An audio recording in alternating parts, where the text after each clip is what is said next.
I know, chasing that dough, hitting that road, getting that money, man. All I know, loading that foe, kicking down doors, getting that money, man. We gon' make it money. We gon' take it Grizzly. We gon' make it money. We gon' take it Grizzly. The next topic we're going to discuss on Boxing Bros is, did Teofimo's loss prove he would lose to Haney, to Devin Haney and Gervonta Tank Davis? Online, on Twitter, if you look, a lot of people are drawing that conclusion based off his loss to George Kambosos. So I want to ask the question, since it's out there and it's gaining traction, did Teofimo Lopez loss to George Kambosos prove he would lose to Devin Haney or Gervonta Tank Davis? Trill Dollar Bill, what's your response? No, just don't prove that, because I truly think that he underestimated Kambosos. Not to take anything away from Kambosos, because I'm not. Just the way he was acting, with his hands down, and the way, that's not the fighter that we've seen fight Colmay and Lomachenko. And I'm sure if he was in there with a Haney or a Tank, he definitely would have had his hands up. He wouldn't have been, being so disrespectful. So no, this don't prove nothing to me, because I know you definitely take these guys serious. And Styles makes fights, man. You know how we rock on the Boxing Bros. You know what I'm saying? We know, cross fights, everything happen. One guy can beat one guy, other guy can lose the other guy. We don't seen this happen before. You know what I'm saying? So no, this don't prove none of that. All right, Conspiracy G.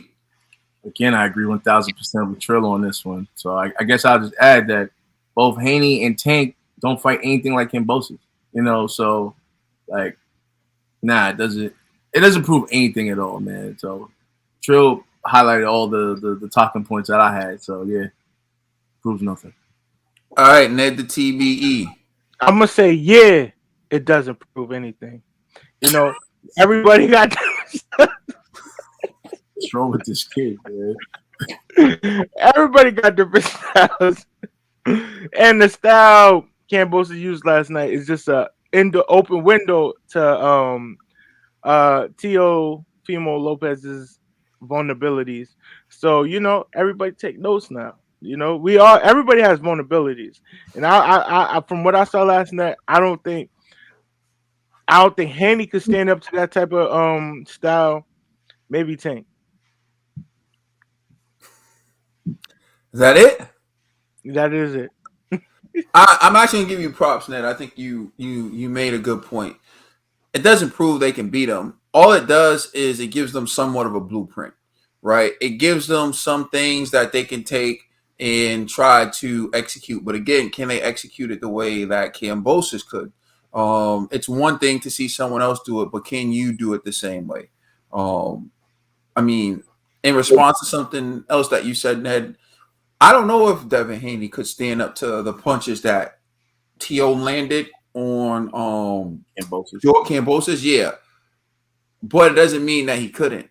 That's something he would have to show. And another thing to think about, can he even land the punches that he landed on Kambosos on a Devin who's more defensively skilled, who tends to take less risk, and who is going to be looking to avoid those and has the ability to avoid those more so than, say, Kambosos. That's what makes these fights very interesting, is because they're different skill sets. They have different skill sets, different sets of abilities.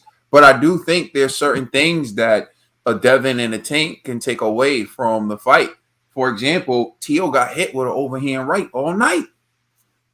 Seemed to have no answer for it. Couldn't figure it out. Just got hit with that overhand right all night. And in our group, I was saying, if T.O.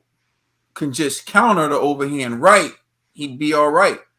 And, I'm not sure, because he wasn't getting advice from his corner, but there's certain things he did that made Kambosos go for the overhand right. So what you do is you fake it, get him to commit to the overhand right, then you pop him.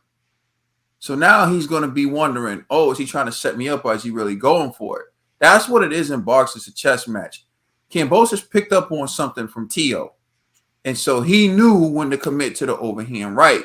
So now it's up to T.O. to give him that look and not fully commit, force him to commit, then pop him with something.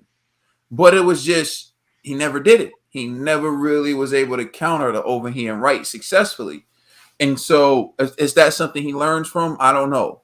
But I feel like there are things that can be taken by Devin Haney. There are things that can be taken by Gervonta Tank Davis. But in the end, it doesn't prove that he would lose to them. But it gives them more data on him. And it definitely shows that Teofimo Lopez is beatable. Let us know how you feel in the comments section. Please like and subscribe. Check us out on Instagram and Twitter. And please check out our podcast on all major streaming services. We are Boxing Bros. Brothers EP out now. You're welcome. You're all welcome.